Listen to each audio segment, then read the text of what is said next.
Shavua Tov Umvorach, à l'approche de la fête de Purim, on va essayer de faire un résumé des halachot qu'on a besoin de connaître pour cette grande journée. Be'ezrat Hashem, alors on associera à cette vidéo donc d'autres cours dans lesquels on parle plus en détail sur chaque mitzvah. Alors, on a besoin de parler du jeûne de Esther, Ta'anit Esther, le Zecher Mahasit HaShekel, la lecture de la Megillah, Matanot Le'Evionim, Bishloach Manot, le festin de Purim, la Simha de Purim. Rabotai, il y a beaucoup de choses à connaître. Alors on va parler cas par cas. Premier cas, donc le jeûne, donc on appelle Ta'anit Esther. En fait, c'est un jeûne qui était instauré par rapport à la guerre que Am Israël avait fait dans le passé, parce qu'Aman voulait les exterminer, et donc c'était prévu le 13 Adar, donc il y a eu la guerre, et Am Israël ce jour-là, ils ont prié, ils ont jeûné pour qu'Akadosh Baruch Hu les aide et gagner la guerre. Nous, en souvenir de ce jeûne-là, alors des jeûnes qu'ils ont fait dans le passé, nous aussi on fait la même chose. Alors maintenant, ce jeûne, il concerne tout le monde. Shaharuch il dit, Akol hayavim lit'anot, tout le monde doit jeûner.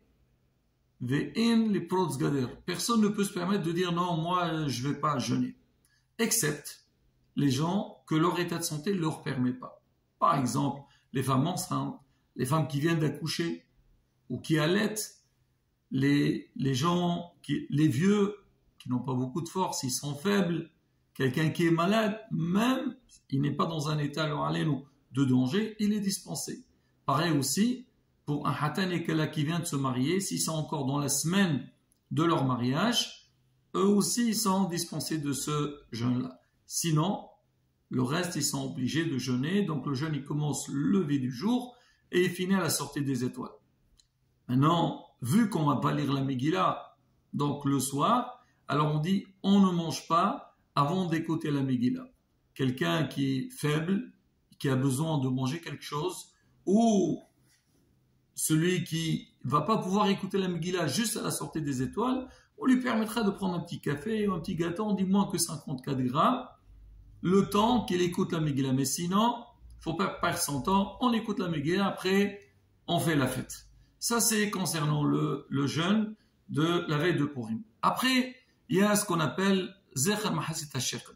Donc, à l'époque de Beit HaMikdash, on donnait cette somme-là, c'était pour les sacrifices de la nouvelle année qui était donc le mois le Rosh Chodesh Nissan. Aujourd'hui, nous on fait un souvenir de ça parce que malheureusement, on n'a pas le Beit HaMikdash.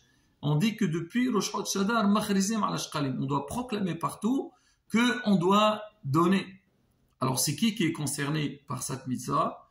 On dit normalement c'est à partir de l'âge de 13 ans. 13 ans et plus, ils doivent donner. Ceux qui sont moins de 13 ans, les femmes aussi, normalement, ils n'ont pas d'obligation. Mais aujourd'hui, beaucoup de posrim, ils disent, faut donner pour tout le monde. Maran Rabbi Yosef, il dit, faut donner pour les femmes. C'est vers le vinaigre de Djerba, il ne donne pas pour les femmes, mais celui qui peut donner, pourquoi pas. Alors maintenant, c'est quoi la valeur? Alors il y a une différence entre Ashkenazim et Sfaradim.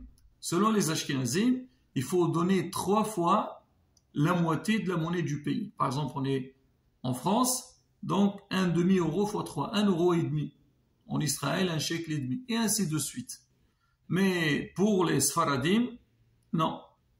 On donne la valeur qu'on donnait à l'époque, qui était à peu près 9 grammes d'argent pur. Alors maintenant, on dit qu'il ne faut pas être très précis sur ce don de Zecher Mahasit HaShekel. Pourquoi? Parce qu'en vérité, on fait un souvenir de ça. Il ne faut pas donner l'impression que c'était quelque chose comme à l'époque de Beit HaMikdash, mais c'est un souvenir. Donc on évalue plus ou moins et on donne. En général, on fait entre 9 grammes d'argent pur jusqu'à 10 grammes. Chaque, comme on dit, rabbin de communauté, alors il décidera la somme par rapport à ses fidèles. Ah, maintenant on dit que si... Non, on vient de dire que c'est bien que tous les membres de la famille donnent cette mesure-là. Maintenant, si c'est difficile, Bernard a une grande famille, tu vas demander, c'est à peu près aux environs 6,50 €, tu vas donner pour tout le monde, ça fait beaucoup, en dehors de tout. Donc les dépenses qu'on fait à Purim, alors on dit, au moins, à partir de 13 ans, on donne cette somme qui est 9 à 10 grammes d'argent pur. Les autres membres de la maison, alors si on veut, on donne une somme symbolique pour eux, comme on a dit, par exemple, 1,5 € ou même 1 €, mais au moins pour montrer que donc tout le monde participe à cette mitzvah. Alors l'argent qu'on reçoit pour Zera Mahaset HaShekel, alors en général on donne pour tout ce qui est lié avec la Torah. Sinon, certains, par exemple à Djerba, Mourana Perafon, il dit, il donnait ça pour les Qimha de Pisha, il y a la fête de Pesach qui arrive, on donne pour ceux qui sont en besoin. Pareil aussi, ici on voit où il y a vraiment un réel besoin et donc on met cet argent pour ça. Ça, c'est Zecher Mahaset HaShekel. Maintenant, quand est-ce qu'on le donne? Alors, la majeure partie des communautés, ils donnent avant Minha, la veille de Purim. On dit, puisqu'il y a un jeûne, donc c'est bien à la fin du jeûne toujours de donner une somme. Et aussi, parce qu'on dit que la Gemara dit, Galou yadou al-fnif mishiamar wa ya'ola. La Kadosh Baruch Hu, il savait que Haman, il allait donner de l'argent à Hashverosh pour décréter contre l'Am Israël. Alors qu'est-ce qu'il a fait? Hachem, il a dit, donnez vous, Am Israël, donnez des shkalim, comme ça vos shkalim, ils vont écraser les shkalim que Haman, il va donner à Hashverosh, comme ça vous serez épargnés. Et c'est ce qui s'est passé. Alors nous, pareil, on fait ça avant l'entrée de Purim, alors on donne cette somme-là. Notre minag, le minag, donc de Djerba, le Bechelfoun, alors on donne le matin. Alors c'est quoi la raison?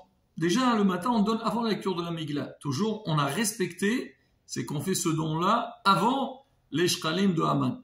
Alors une des raisons qu'on donne, pourquoi on laisse pour le matin, parce que ça arrive beaucoup de fois, il y a des gens ils ne comprennent pas, ils ne savent pas qu'à Purim, qu'il y a beaucoup de mitzvot. Ils pensent, voilà, parmi les mitzvot de Purim, c'est donner de l'argent. Eux, ils ne savent pas. Il y a ce qu'on appelle Zera Maser, et aussi Matanot Laevionim. Ce sont deux mitzvot complètement différentes. Et eux, ils pensent, quand ils ont donné pour Zera Mahaset HaShekel, ça y est, ils ont déjà tout donné, ils n'ont plus besoin de donner. Alors que, non, c'est vrai, ils étaient acquittés de Zera Mahaset HaShekel, mais n'ont pas été acquittés de Matanot Laevionim. Et Matanot Laevionim, il faut les donner le jour de Purim. Parce qu'on les donne aux nécessiteux pour qu'ils puissent faire la fête avec. Si on leur donne la veille, s'ils les ont dépensés, ils n'ont rien pour le jour de Purim. Alors on dit qu'est-ce qu'on fait? On laisse Zera Mahaset HaShekel, les Matanot Laevionim, on les laisse pour le matin. Maintenant, l'autre mitzvah qu'on a, donc on va continuer, Matanot Laevionim, c'est marqué, chacun, il doit donner Matanot Laevionim. Au pluriel, ça veut dire, à deux nécessiteux, chacun il lui donne une matana, chacun il lui donne une somme d'argent, ou de l'argent ou de la nourriture. En règle générale, on donne de l'argent. Alors c'est quoi la valeur qu'on donne? C'est rapporté, on peut donner même une prouta, même une somme symbolique, je sais pas, 20 centimes, 50 centimes, pas la peine de donner quelque chose de très grand, pour chacun, pour deux personnes. Mais on dit, c'est quoi le but? Le but, c'est pour qu'ils puissent faire la fête avec. Qu'est-ce qu'il va faire avec 20 centimes? Avec ça. Alors on dit, on lui donne la valeur de chaque nécessiteux, 170 grammes de pain. Même ça, la bouteille. Qu'est-ce qu'il peut faire sans dire? C'est vrai qu'il va recevoir de beaucoup de personnes, mais on dit l'idéal, si c'est possible, c'est qu'on donne à chaque nécessiteux la valeur d'un repas. Par exemple, pour qu'il puisse acheter, je sais pas, un sandwich, pour que vraiment il se rassasie le jour de Purim. C'est pour ça, en général, à la synagogue, on dit aux gens, on leur donne ces mesures, mais si c'est possible, chacun il donne 2 fois 10 €. Comme ça, Bezat Hashem, déjà, on réjouit les nécessiteux, et aussi, nous aussi, on sent qu'on a fait quelque chose. C'est rapporté, c'est qu'on dit, c'est vrai qu'il y a beaucoup de mitzvot à Purim, mais la mitzvah la plus forte, le jour de Purim, c'est réjouir les nécessiteux. On essaie, Bezat Hashem, de faire une belle sanda qui a la simha, mais lui, le pauvre, surtout, il voit tout le monde. Alors, tout le monde voit, la Gemara dit, les yeux des pauvres, ils attendent le jour de Purim parce qu'ils vont recevoir l'argent. Il vient, qu'est-ce qu'il reçoit? Des petites pièces, qu'est-ce qu'il fait avec ça? Non, lui, réjouis-le. Encore une fois, chacun il donne par rapport à ses moyens.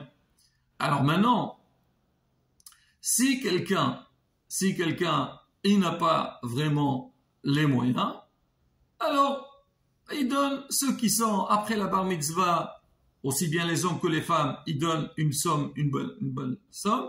Maintenant, pour les enfants, on donne une somme symbolique. Et surtout, si les enfants ont dit, allez-y donner, pour que eux, ils sentent aussi cette mitzvah et qu'ils apprennent à faire du hesed. Ça, c'est maintenant notre Lévionim. Maintenant, il y a Mishloach Manot. Alors maintenant, il faut que on le fait le jour, pas le soir. C'est les échanges des mets, des plats. Là, il faut donner de la nourriture. On dit Mishloach Manot Ish L'Eraïho. Donc, l'obligation pour une seule personne. Mais quand tu envoies, il faut qu'il y ait deux sortes. On peut donner du manger et une boisson. Chacun donne ce qu'il veut. Là aussi, Rabotai, il faut donner quelque chose qu'on appelle Mechoubat, quelque chose de respectueux. Respectueux. En fait, c'est quoi le but? Le but, c'est agrandir la ahava, l'amour dans le clan d'Israël. Et quand tu vas envoyer quelqu'un, envoie-lui quelque chose, comme on dit, il a une certaine simha où il sent que tu l'as respecté. Ça, c'est Mishloach Manot. Maintenant, on a aussi la lecture de la Megillah. Lecture de la Megillah, on est obligé de la faire le soir et le jour. Là, la beauté aussi, il y a beaucoup de règles. On va dire le strict minimum. Donc, on a dit le soir et la journée. Alors, bien sûr, celui qui va lire, il faut qu'il lise dans une Megillah qui est cachère. Mais il doit faire très attention que le public, il écoute depuis le début jusqu'à la fin. Donc, quand tu vas lire, monsieur le Hazan, sois clair dans ta lecture, n'avale pas les mots. Et le public doit faire très attention de ne pas parler, de ne pas faire du bruit. Parce que si on rate même un mot de la Megillah, on a tout raté. Il faut écouter à nouveau. Et là, donc, il faut informer les parents qui viennent avec leurs enfants. C'est vrai, c'est la fête. Et encore une fois, on a dit, il faut que les enfants sentent la fête de Purim. Mais là, il faut faire très attention. Si on va amener les enfants à la synagogue, ils vont faire du bruit, ils vont déranger, à la fin, on n'a rien gagné. Et surtout quand je parle des mamans qui viennent, c'est vrai, parce que des fois, à la maison, ils n'ont personne pour leur lire. Alors comment on va faire? Elle dit, je vais à la synagogue. Mais si elle va venir avec son bébé, et il va pleurer, faire des problèmes, elle, c'est sûr qu'elle n'est pas acquittée, parce qu'elle n'a pas la tête pour suivre, et ça dérange les autres, et personne n'a été acquitté de cette mitzvah-là. Baruch Hashem, on fait beaucoup de lectures, donc tout le long de la journée. Si on sait que c'est difficile, ben, il vaut mieux ne pas venir à la synagogue, et s'organiser de manière soit écouter à la maison ou écouter dans une synagogue plus tard quand le mari rentre à la maison. Donc la femme elle va écouter, comme ça tout le monde est content et tout le monde a suivi. Il y a des brachot à faire avant la lecture. Le soir on fait 3 brachot avant la lecture, une bracha à la fin. Le matin on fait que 2 brachot. Brachat Shehiyan, on ne la répète pas le matin. Pour les femmes, alors beaucoup de décisionnaires ils disent, on leur fait la bracha aussi parce qu'ils étaient présents. Déjà, elles sont obligées d'écouter, mais au niveau de la bracha, alors certains, beaucoup, ils disent qu'il faut leur faire les brachot. Nous, notre minag, on ne fait pas la bracha pour les femmes. Il y a des raisons rabotailles, mais voilà, c'est pour dire c'est quoi la mitzvah. À part, maintenant, la mitzvah, une des grandes mitzvot, c'est le mishté de Purim. Alors déjà, on dit le mishté, il faut le faire une fois qu'on a fait toutes les mitzvot de la journée. On a écouté la Megillah, on a fait Mishloach Manot, Matanot Levionim, bien sûr, on a donné Zerem Haset Hashech.